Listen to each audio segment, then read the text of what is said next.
नमस्कार, मैं रवीश कुमार। पहलगाम आतंकी हमले के 12 दिन बीत गए। ये 12 दिन प्रधानमंत्री मोदी के कैसे रहे? इन 12 दिनों में प्रधानमंत्री मोदी की वो गंभीर भंगिमा जिसे दिखाकर बदला लेने और फाइनल एक्शन की हेडलाइन गोदी चैनलों पर चलाई जा रही थी, वो भंगिमा अब कैसी है, बदल कर क्या हो गई है? क्या उनकी भंगिमाओं में पहलगाम आतंकी हमले पर आक्रोश नजर आता है या वे विपक्ष की नींद हराम करने में जुट गए हैं? क्या इन 12 दिनों में आपको प्रधानमंत्री मोदी को फिर से देखने और समझने का मौका मिल पाया? हम इस वीडियो में उनके 12 दिनों पर बात करेंगे, लेकिन ये 12 दिन केवल उनके तो नहीं हैं, उन महिलाओं के भी हैं जिन्होंने सवाल पूछने के खतरे उठाए और जिन पर मर्दों का समाज टूट पड़ा। हमने इस वीडियो को काफी मेहनत से और अलग तरीके से तैयार किया है ताकि आप कई सारी कड़ियों को जोड़ते हुए इन 12 दिनों के भारत को देख सकें, समझ सकें। ये 12 दिन हिमांशी, ऐशन्या और शीतलबेन के हैं। आतंकी हमले में इन्होंने अपना जीवन साथी खो दिया। हिमांशी और ऐशन्या की नई नई शादी हुई थी। हिमांशी और ऐशन्या, शीतलबेन और अपने पिता को खोने वाली आरती मेनन ने पहाड़ जैसे दुख के बाद भी धर्म के नाम पर हिंसा को नकार दिया, कश्मीर के नाम पर नफरत को नकारा।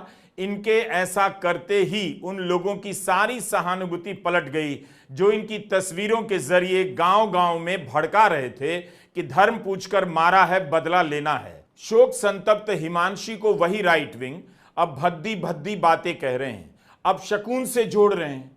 यही चेहरा इस देश का, इस समाज का अपने आप इन 12 दिनों में दिख गया, जो हिमांशी की ही तस्वीर का जिबली वर्जन बनाकर अपनी एकता और धर्म की पहचान के सूत्र देख रहा था, लोगों में उबाल पैदा कर रहा था। सिर्फ 12 दिन में ही लोगों की असलियत सबके सामने आ गई। हिमांशी को मांगलिक से लेकर ना जाने क्या क्या कहा जा रहा है।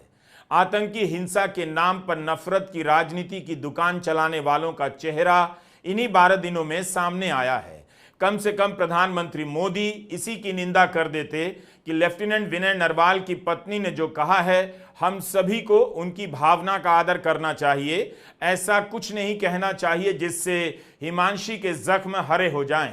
भारत का समाज कितना सड़ गया है, वो अपनी सड़न खुद ही आपके दरवाजे पर फेंक रहा है और आप हैं कि समेट कर अपने भीतर ले आ रहे हैं, घर में ला रहे हैं। संकट के वक्त ही नागरिकों का किरदार दिखता है, बनता है और निखरता है।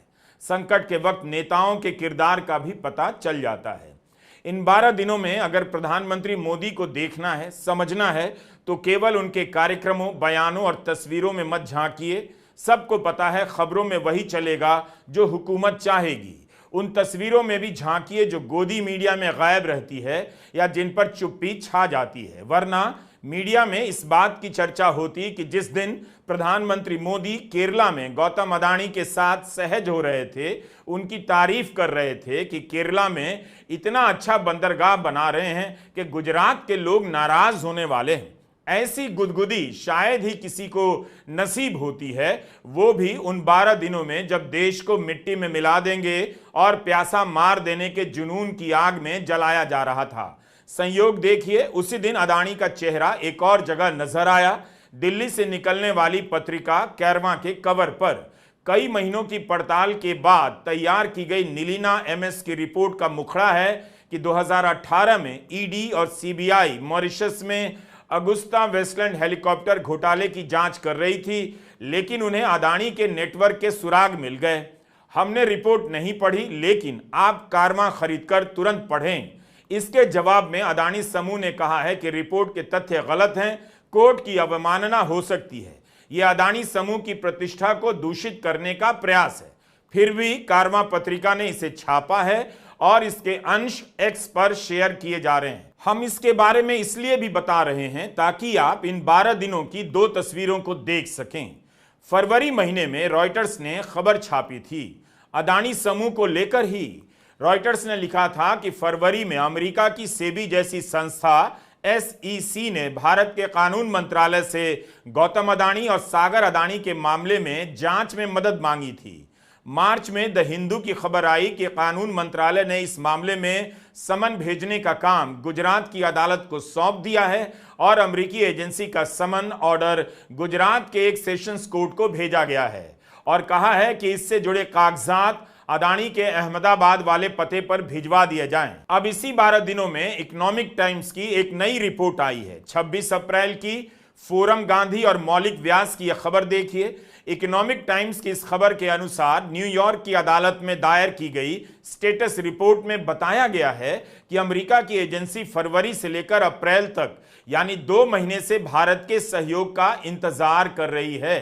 किस किस अखबार का नाम लें? Hindu, Times of India, ET, Indian Express, Financial Express, Outlook, इन सब में रॉयटर्स की एक और खबर छप गई है। यह रिपोर्ट जयश्री पी उपाध्याय की है।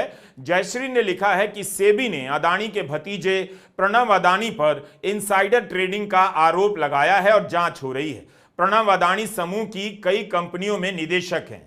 इनसाइडर ट्रेडिंग एक तरह का संगीन अपराध है।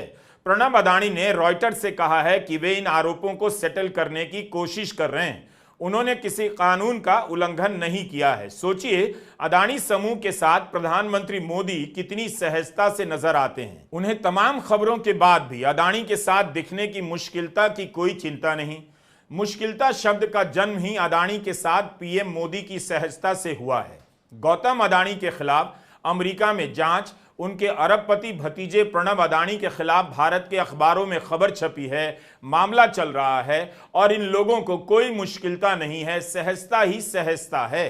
कमाल है, अदानी समूह किसी कानून का उल्लंघन नहीं करता। उनके हर सवाल के जवाब में यही होता है। लेकिन जांच चल रही होती है अमेरिका में, जांच कर रही होती है सेबी। हम तो आपको छपी हुई खबरों के बारे में ही बता रहे हैं ताकि आपको 12 दिनों का भारत दिखाई दे जाए, जिसे कोई गोदी मीडिया वाला दिखा ही नहीं सकता।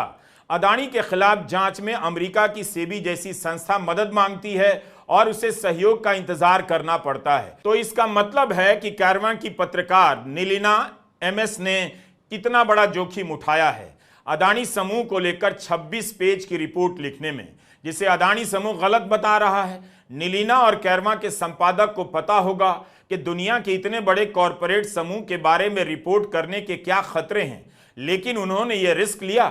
इकोनॉमिक टाइम्स के पत्रकारों ने रिस्क लिया और खबर छाप दी कि भारत अदानी के मामले में सहयोग नहीं कर रहा। नीलिना की तरह जयश्री उपाध्याय ने रिस्क लिया और अदानी के भतीजे पर रिपोर्ट लिख दी। इसी बहाने हम इन 12 दिनों के भारत की 2 और महिला किरदार की बात करना चाहते हैं, नीलिना और जयश्री, क्योंकि आज प्रेस स्वतंत्रता दिवस भी है। नीलिना एमएस कई महीने लगाती हैं, 100 कंपनियों के दस्तावेज पढ़ती हैं और एक रिपोर्ट लिखती हैं। एक पन्ने की नहीं, 26 पन्ने की रिपोर्ट। इसी दौर में जब गोदी चैनलों के एंकर महंगे महंगे कपड़े और शायरों की शायरियां उठाकर इंस्टा पर अपनी छवि बना रहे हैं, ऊंची आवाज से मोदी मोदी कर रहे हैं, उसी दौर में नीलिना 26 पन्नों की रिपोर्ट लिखकर गौतम अदानी पर सवाल उठाती हैं। उनके उठाए सवालों पर सब चुप हैं, लेकिन नीलिना ने बोलने का काम कर दिया। प्रेस स्वतंत्रता में भारत की रैंकिंग गिरती जा रही है, 159वें नंबर पर आ गई है, निचले पायदान के देशों में। इन्हीं 12 दिनों में 4 PM चैनल के नेशनल यूट्यूब चैनल को बैन कर दिया गया। आज प्रेस स्वतंत्रता दिवस है। वैसे यूपी के मुख्यमंत्री योगी आदित्यनाथ ने प्रेस स्वतंत्रता दिवस पर हम पत्रकारों को बधाई दी है और प्रेस को प्राणवायु कहा है, लेकिन हो क्या रहा है? उल्टा हो रहा है। पत्रकारों के प्राण लिए जा रहे हैं, उनके यूट्यूब चैनलों को बंद किया जा रहा है, FIR हो रही है, कॉपीराइट का स्ट्राइक देकर ब्लैकमेल किया जा रहा है। इसके बाद भी योगी जी को एक थैंक यू बनता है। योगी जी ने कहा है कि आपकी कलम सत्य की मशाल बनी रहे और शब्द समाज में जागरूकता की अलख जगाते रहें। यह बात यूपी के हर थाने में पहुंचा देनी चाहिए और योगी जी से अपील करनी चाहिए कि अगर वे पत्रकार को प्राणवायु समझते हैं तो यूपी में उनके खिलाफ दर्ज सारे FIR तुरंत वापस ले लें ताकि वे वायु के जरिए सांस ले सकें। अफसोस, इन्हीं 12 दिनों में सवाल पूछने पर 2 महिलाओं के खिलाफ FIR भी लखनऊ में होती है। दोनों महिलाएं हैं। लोक गायिका नेहा सिंह राठौर के खिलाफ FIR हुई और प्रोफेसर माधुरी काकोटी के खिलाफ। ये दो महिलाएं पहलगाम आतंकी हमले की आड़ में धर्म के नाम पर फैलाए जा रहे नफरत के खिलाफ बोलती हैं तो चुप कराने की कोशिश होती है।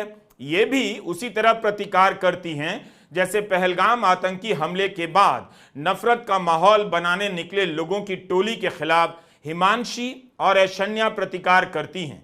हिमांशी, ऐशन्या और शीतलबेन के विराट दुख और उनके बयानों में भी देखिए कि वो अपनी बात बोलकर कितनी अकेले कर दी गई हैं। यह समाज भेड़िया बनकर उनका पीछा करने लगा है। आप इन महिलाओं के जीवन में देखिए, इन्हीं 12 दिनों में इनका कितना कुछ बदल गया। इनके जीवन में ही आपको दिख जाएंगे प्रधानमंत्री मोदी के 12 दिन। उनके आसपास प्रधानमंत्री मोदी नजर भी नहीं आ रहे हैं, क्योंकि ना तो प्रधानमंत्री ने इन्हें फोन किया है, ना इन्हें बुलाकर सांत्वना दी है और ना इनके घर जाकर मिलने का प्रयास किया है। गलती आपकी है कि आप प्रधानमंत्री मोदी में भारत खोज रहे थे। अगर आप इन 10 महिलाओं में भारत खोजते तो उसका सुंदर भविष्य दिख जाता। हिमांशी, ऐशन्या, शीतलबेन, शैला नेगी, नेहा सिंह राठौर, माधुरी काकोटी, पत्रकार नीलिना एमएस, जयश्री उपाध्याय, ललिता रामदास और कोची की आरती आर मेनन को आप कैसे भूल जाएंगे, जिनके पिता एन रामचंद्रन की आतंकवादियों ने हत्या कर दी। आरती ने बार बार मीडिया में कहा कि कश्मीर में मेरे ड्राइवर मुसाफिर और एक अन्य आदमी समीर ने मेरी बहुत मदद की। मैंने अपने पिता को खो दिया, लेकिन मुझे कश्मीर में 2 भाई भी मिल गए। उन्होंने हर हाल में मेरी मदद की। अल्लाह उनकी हिफाजत करे। स्थानीय लोगों ने सबसे ज्यादा मदद की। मैं चाहती हूं दुनिया ये बात सुने, वे लोग आतंकी नहीं हैं। सबको एक नजर से मत देखिए, हम सब भारतीय हैं। भरी मीडिया के सामने हिमांशी ने कह दिया वह नफरत नहीं चाहती है, जबकि यही हो रहा है। लोग मुसलमानों या कश्मीरियों के खिलाफ हो गए। हम नहीं चाहते, हम शांति चाहते हैं, इंसाफ चाहते हैं। जिन्होंने ऐसा किया उन्हें सजा मिलनी चाहिए। ये बयान है हिमांशी के। बीबीसी से बात करते हुए ऐशन्या ने कहा, आपको लगता है आतंकवादी की कोई जात है? आतंकवाद है वो इंसान ही नहीं, वो आतंकवादी हैं। उनकी कोई जात नहीं, वो बस हैवान है। तो ये हिंदू बनाम मुसलमान, ब्राह्मण बनाकर हम क्यों ला रहे हैं? ये इंसान नहीं है, ये जल्लाद हैं और ये देश खत्म कर देंगे ऐसे ही। शीतलबेन ने भी तो यही कहा, कश्मीर की गलती नहीं, आपकी सुरक्षा नहीं थी, सेना नहीं थी, पुलिस नहीं थी, कोई मदद नहीं थी। सिंपल बात है, नफरत की राजनीति में आपके ही बच्चे दंगाई होंगे, आपके पति दंगाई होंगे, आपके पिता दंगाई हो गए हैं, कानून तोड़ रहे हैं। जिसने आपका भला चाहा और लोग उसी हिमांशी के बारे में इतनी नफरती बातें बोल भी सकें, पता चलता है कि लोग अब अपने काबू में नहीं रहे।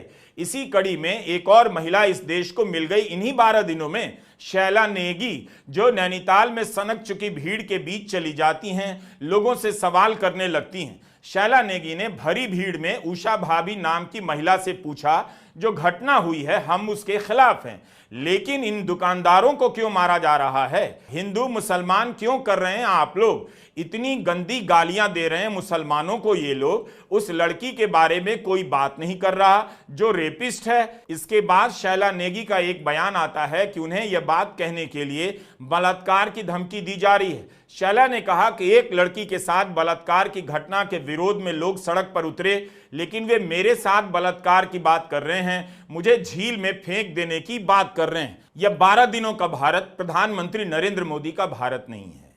तब होता जब इन 12 दिनों में पहलगाम आतंकी हमले को लेकर प्रधानमंत्री मोदी, गृह मंत्री अमित शाह या रक्षा मंत्री कोई भी आधिकारिक रूप से प्रेस कॉन्फ्रेंस करता, चूक के कारणों को बताता, जवाबदेह के खिलाफ कार्रवाई की जाती, बताया जाता कितने आतंकवादी पकड़े गए और उनके साथ क्या बर्ताव हो रहा है। तो मंच पर आपको सारी संवेदनशीलताओं को नकार देने की तस्वीरें देखने को मिल रही हैं। इन 12 दिनों में इन सवालों के जवाब नहीं मिल रहे हैं। प्रधानमंत्री के इस आत्मविश्वास का कारण क्या हो सकता है, हम नहीं जानते। लेकिन क्या ऐसा हो सकता है कि उन्हें शायद यकीन हो कि नोटबंदी को सही ठहराने वाली, थाली बजाने वाली जनता को इन बातों से फर्क नहीं पड़ता, वो अब उनके वश में आ चुकी है। 24 अप्रैल को मधुबनी में नीतीश कुमार के साथ इस प्रसंग से ही साफ हो गया, मिट्टी में मिला देने वाले की बात करने वाले प्रधानमंत्री मोदी की प्राथमिकताएं कुछ और हैं। मिट्टी में मिला देने की बात हेडलाइन के लिए है। 27 अप्रैल को उनका कार्यक्रम मन की बात का प्रसारण होता है। 28 अप्रैल को पद्म पुरस्कारों का कार्यक्रम रद्द नहीं हुआ, उसमें भी प्रधानमंत्री शरीक हुए, होना भी था। 29 अप्रैल को प्रधानमंत्री मोदी ने युग्म कॉन्क्लेव में युवाओं को संबोधित किया। 29 अप्रैल को मुंबई गए, वहां पर फिल्म कलाकारों और कारीगरों को संबोधित किया। 2 मई को केरला और आंध्रा गए। पहलगाम हमले का असर इतना भयावह है कि इसका शोक मन से उतरता नहीं, लेकिन इसी बीच प्रधानमंत्री की मंचों पर हंसी ठिठोली की तस्वीरें आ रही हैं। मधुबनी में उनके साथ नीतीश कुमार का हंसते खिलखिलाते हुए वीडियो की आलोचना की परवाह उन्होंने नहीं की। इस पर अमरावती में वे खुद ठिठोलियां पैदा करने लग गए। मंच पर उप मुख्यमंत्री पवन कल्याण को बुलाया और टॉफी क्या दी, हंसी के फव्वारे छूट पड़े। उससे पहले केरला में प्रधानमंत्री अपनी प्राथमिकता और साफ करते हैं। कहां तो आतंकी हमला करने वालों की नींद हराम करनी थी, कहां वे विपक्ष की नींद हराम करने की बात करने लगे। हमारे मुख्यमंत्री जी से भी मैं कहना चाहूंगा, आप तो इंडी अलायंस के बहुत बड़े मजबूत पिलर हैं। यहां शशि थरूर भी बैठे हैं और आज का ये इवेंट कई लोगों की नींद हराम कर देगा। पहलगाम आतंकी हमले को आज 10 दिन से ज्यादा हो गए। शहीदों के परिवार न्याय की आस लगाए बैठे हैं। ये पूरा देश आक्रोशित है, उद्वेलित है और आशा कर रहा है कि सरकार ऐसा कठोर कदम उठाएगी कि पाकिस्तान को की रूह कांप जाए भारत के खिलाफ किसी भी आतंकी को संरक्षण देने या भारत विरोधी कोई भी गतिविधि करने के लिए। लेकिन ऐसे में प्रधानमंत्री मोदी को अट्टहास सूझ रहा है, मजाक सूझ रहा है। वो केरल की एक रैली में बजाय पाकिस्तान की नींद उड़ाने के विपक्ष की नींद उड़ाने का गंदा भद्दा मजाक कर रहे हैं। वो विपक्ष जो 100% आपका सपोर्ट कर रहा है, आपके साथ खड़ा और कह रहा है आप कोई भी कार्रवाई करिए, हम आपका साथ देंगे, उस विपक्ष पर आपको इस तरह की फप्तियां कसते हुए थोड़ी भी शर्म नहीं। यार ये वक्त है हंसी मजाक का। और मीडिया तो जो है वो तो कुछ पूछेगा नहीं। मीडिया तो ये भी नहीं पूछेगा कि प्रधानमंत्री जब लौटे तो वो बजाय कश्मीर जाने के बिहार क्यों गए, प्रधानमंत्री ने बिहार जाकर पाकिस्तान का नाम क्यों नहीं लिया, प्रधानमंत्री कल चकमगाते चमकते सिने सितारों के बीच पर OTT पर ज्ञान क्यों दे रहे थे मुंबई पर, एक बार कश्मीर क्यों नहीं जा रहे हैं। और आज भी सवाल नहीं पूछेगा कि क्या प्रधानमंत्री के पद को, गरिमा को यह शोभा देता है कि वो ऐसे संवेदनशील वक्त पर जब ये देश आक्रोशित है वो विपक्ष के ऊपर इस तरह की फप्तियां कस रहे हैं। वो विपक्ष जो उनका 100% सपोर्ट कर रहा है। मुझे नहीं पता कि मीडिया का जमीर जागेगा कि नहीं, लेकिन ये देश अपने प्रधानमंत्री को देख रहा है और जितना देखता है उतना ज्यादा डिसअपॉइंट होता है। एक सामान्य सी बात है, जब प्रधानमंत्री किसी राष्ट्रीय प्रोजेक्ट का उद्घाटन करने जाएंगे तो वहां पर राज्य के मुख्यमंत्री होंगे, किसी भी पार्टी के हों, विचारधारा के हों, और सांसद से लेकर विधायक तक भी होंगे, चाहे वे किसी भी पार्टी के हों या विचारधारा के हों।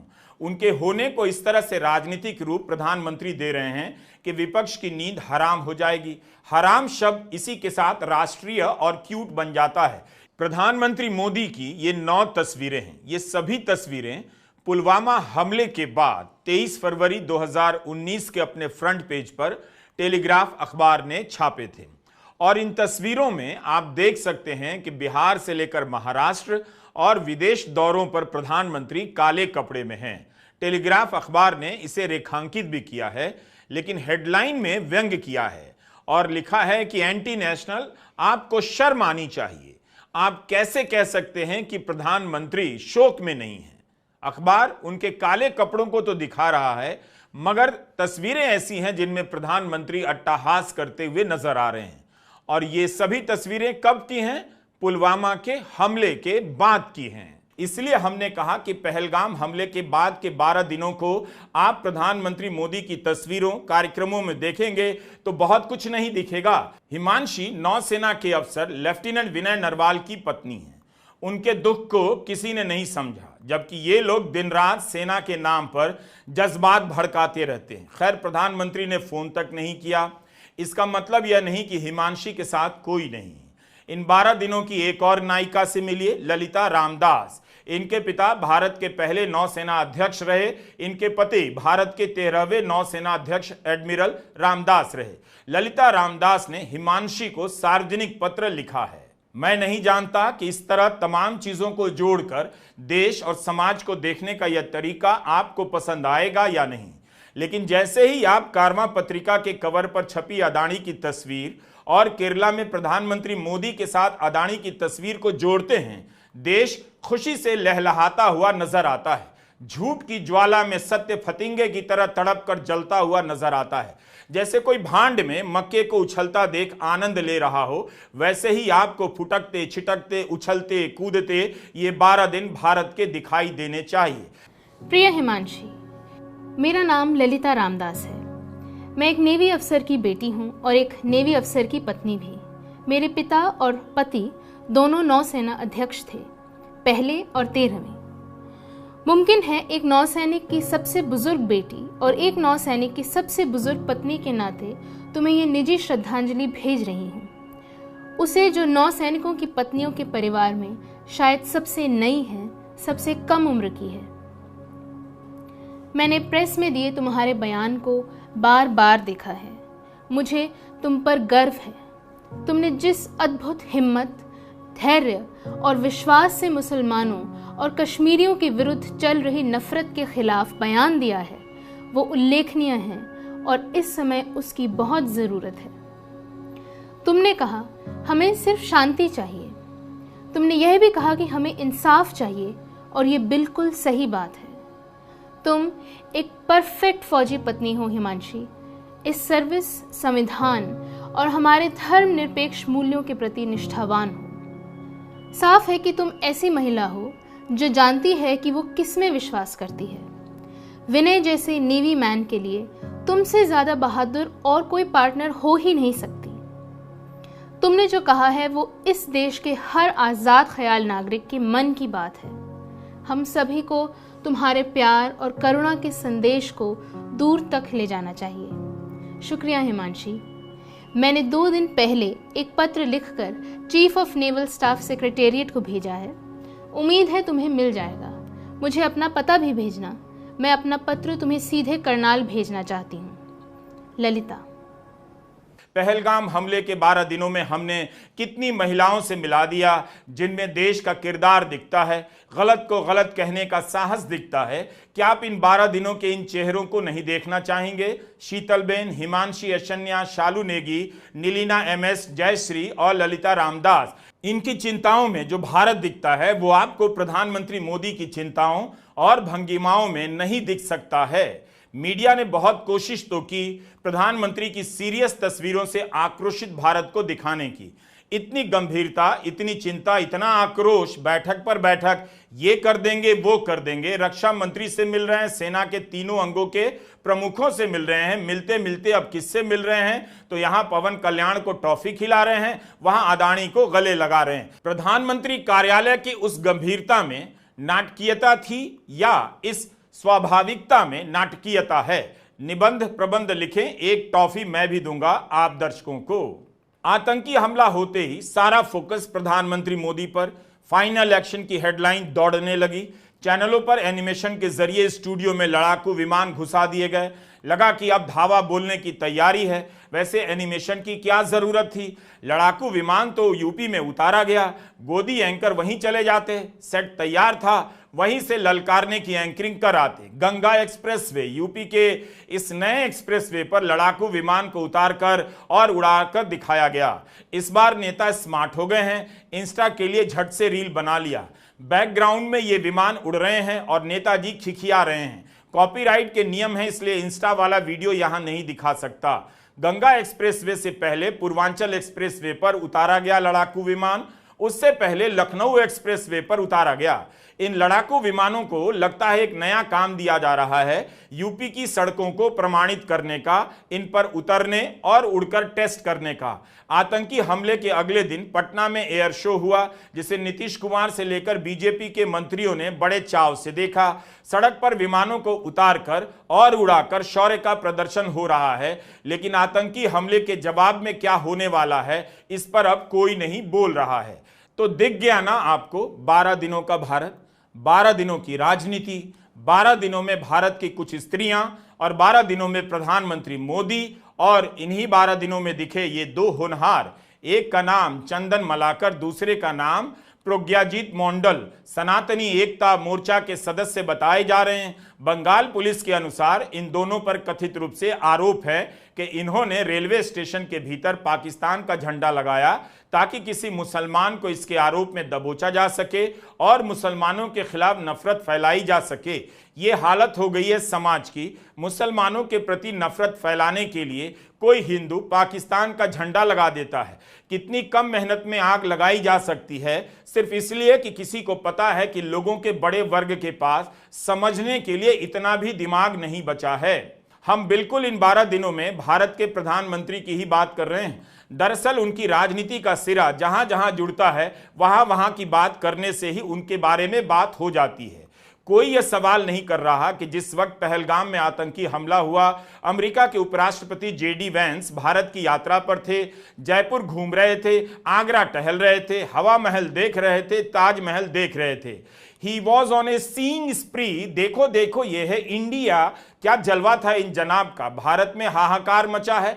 ये टूर एंड ट्रेवल आराम से पूरा कर रहे हैं। इन्होंने अमेरिका जाकर जो बयान दिया है उस पर भी प्रधानमंत्री मोदी ने इन्हीं 12 दिनों में कुछ भी नहीं कहा। इसीलिए जेडी वैंस का जिक्र किया कि आप इन 12 दिनों में प्रधानमंत्री मोदी में यह मत देखिए कि इन्होंने विपक्ष की नींद हराम करने की बात कही है, यह भी देखिए कि अमेरिका के कहने पर कैसे चुप्पी साध गए हैं। अमेरिका लौटकर उपराष्ट्रपति जेडी वैंस ने फॉक्स न्यूज को इंटरव्यू दिया। उनसे पूछा गया कि क्या उन्हें भारत और पाकिस्तान के बारे में चिंता है। जवाब में जेडी वैंस कहते हैं कि जब भी दो परमाणु देशों के बीच टकराव की स्थिति पैदा होती है मुझे चिंता होती है। हमने अपने दोस्त भारत और पाकिस्तान से संपर्क स्थापित किया है। हमारी उम्मीद है कि इस आतंकी हमले का जवाब भारत इस तरह से देगा कि पूरे क्षेत्र में तनाव न फैल जाए, और हम पाकिस्तान से उम्मीद करते हैं कि जहां तक वे जिम्मेदार हैं भारत के साथ सहयोग करें और यह पक्का करें कि कभी कभी उनके क्षेत्र से जो आतंकवादी ऑपरेट करते हैं उन्हें निपटाया जाए। यही हमारी दोनों देशों से उम्मीद है। साफ है कि अमेरिका के नायब सदर जमहूरिया जेडी वैंस की भारत ने इतनी खातिरदारी की, लेकिन वैंस ने आतंकी हमले को लेकर पाकिस्तान को जिम्मेदार नहीं बताया। साफ साफ तो बिल्कुल नहीं, और ना ही पाकिस्तान की निंदा की कि उसका हाथ है। Do you get my point. Modi खुद नायब सदर जमहूरिया वैंस को लेने गाड़ी तक गए और यह आदमी पाकिस्तान को कुछ भी नहीं कह रहा। मोदी की पॉलिसी क्या फेल नहीं है, इस पर चर्चा चल रही है। इसकी व्याख्या इस तरह से की जा रही है कि अमेरिका के उपराष्ट्रपति उर्दू में नायब सदर जमहूरिया जेडी वैंस ने भारत से किनारा कर लिया। इतना भर कह दिया कि जहां तक पाकिस्तान जिम्मेदार है वहीं तक वह भारत से सहयोग करे और भारत बड़ा कदम ना उठाए। भारत तो इस आतंकी हमले के लिए पाकिस्तान को ही जिम्मेदार मानता है। जहां तक जिम्मेदार होने की बात है, कहां से कहां पहुंच गई। तो क्या अमेरिका के कहने से ही जवाब देंगे, प्यासा मार देंगे टाइप की अब हेडलाइनें कहां चली गईं। हमने 1 मई के अपने वीडियो में अमेरिका के विदेश सचिव मार्को रूबियो के बयान के बारे में भी बताया, जिसमें वे दोनों देशों से कह रहे हैं मिलकर सहयोग कीजिए, तनाव कम करने का रास्ता निकालिए। अमेरिका ने भारत को प्रोत्साहित किया है कि पाकिस्तान से मिलकर तनाव कम करें। आप उस वीडियो को देखिएगा तो संदर्भ समझ में आएगा। तो भारत ने क्या जवाब दिया। अमेरिका ने तो अपनी बात कह दी। क्या भारत ने अमेरिका की बात पर सार्वजनिक रूप से कुछ भी कहा। अमेरिका में आतंकी हमले में अगर 26 लोग मारे गए होते तो अमेरिका ऐसी बात करता। अभी तक उस देश को बर्बाद किया जा चुका होता जिस पर अमेरिका को शक होता। पाकिस्तान पर वैंस के बयान का एक मतलब यह भी निकाला जा रहा है कि उन्होंने पाकिस्तान को क्लीन चिट दे दी है। भारत क्यों चुप रह गया। आपने देखा कि अमेरिका ने जब कनाडा को बोला तो वहां की सरकार ने अमेरिका को जवाब दिया, जनता ने भी दिया। इसी से जुड़ा एक और प्रसंग आपको सुनाना चाहता हूं। यह जर्मनी का बॉन शहर है। यहां बहुत सारे भारतीय छात्र यहां अध्ययन करने के लिए जाते हैं। बॉन शहर के इस वीडियो के हवाले से हम आपको यही बता रहे हैं कि जर्मनी की एक संस्था है BFV। इसका काम ही है लोकतांत्रिक प्रथाओं की रक्षा करना। दूसरे विश्व युद्ध के बाद अलाइड देशों ने मिलकर एक ऐसा संगठन तैयार किया जो संविधान की रक्षा के लिए प्रतिबद्ध हो। वहीं से इस संस्थान की शुरुआत होती है। इसने देश की सबसे बड़ी विपक्षी पार्टी और चरम दक्षिणपंथी दल को अतिवादी चरमपंथी घोषित कर दिया है। कहा है कि इस पार्टी के भीतर लोगों को उनकी नस्ल और उनके पूर्वजों के आधार पर वर्गीकृत किया जा रहा है। ऐसा करना एक स्वतंत्र लोकतांत्रिक तंत्र के विरुद्ध है।